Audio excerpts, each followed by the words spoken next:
क्या आवाम को आपस में लड़वा कर कुछ लोग फायदा उठाने की कोशिश कर रहे हैं? ये मैं इसलिए कह रहा हूं क्योंकि इन दिनों जम्मू कश्मीर में एक तरक्याती मंसूबा अब एक बड़े तनाज़े में बदल चुका है। जी हाँ, सावलाकोट हाइड्रो पावर प्रोजेक्ट ने दो अजला रामबन और उधमपुर को आमने सामने ला खड़ा किया है। 1856 मेगावाट का मंसूबा दरियाई चिनाब पर तो तामीर हो रहा है और 3 अजला रामबन, रियासी और उधमपुर में फैला हुआ है, मगर इसका बड़ा हिस्सा रामबन जिला में वाक़ा है।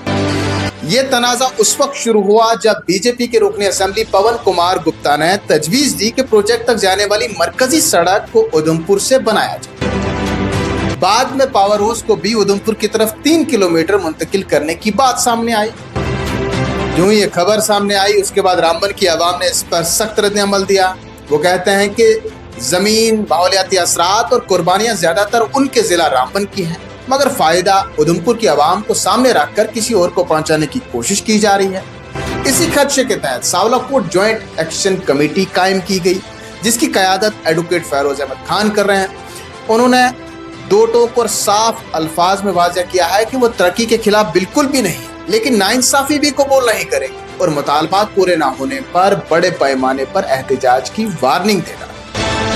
मामला अब जम्मू कश्मीर से दिल्ली तक पहुंच चुका है, जहां डॉक्टर जितेंद्र सिंह और मनोहर लाल खट्टर को इस पर गौर करने के लिए खत भेजा गया है, जिससे मुकामी लोगों के खदशात मजीद बढ़ गए हैं कि आखिरकार फैसला किसके हक में आएगा। ये मंसूबा पहले भी सिंतास मुआहदे के तहत एतराजात की वजह से रुका रहा, मगर अब दोबारा शुरू होने के बाद एक नया तनाजा खड़ा हो चुका है।